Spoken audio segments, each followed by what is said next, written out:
Hello, good day, and welcome. I will be answering NECO 2018 Chemistry Objective Past Question 59. When pollen grains are suspended in water and viewed under a microscope, they appear to be in a state of constant but erratic motion, that is, a random motion.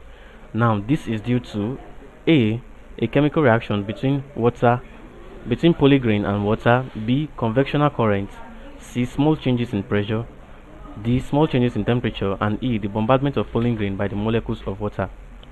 Now, when pollen grains are suspended in water and viewed under microscope, it will be observed that they will be in a constant but erratic or random motion. Now, this is a phenomenon known as Brownian motion. Brownian motion. During the experiment, it was observed that when a pollen grain is placed in water and viewed under microscope, that these pollen grains begins to move haphazardly, that is, their motion is haphazard and random, that is the erratic motion here, and constant. Now, this is actually due to the bombardment. It is due to the bombardment of the suspended solid particle.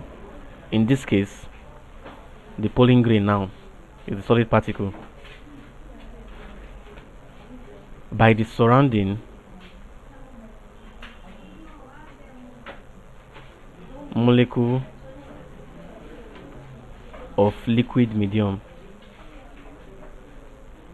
and in this case the water is the liquid medium.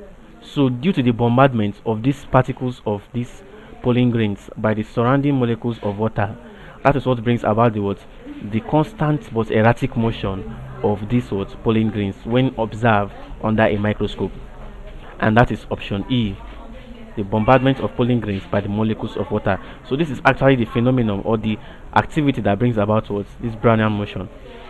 Brownian motion is the erratic motion observed. So the answer to this question is option E. Thank you and God bless you. Make sure to subscribe to the channel for more videos and past questions.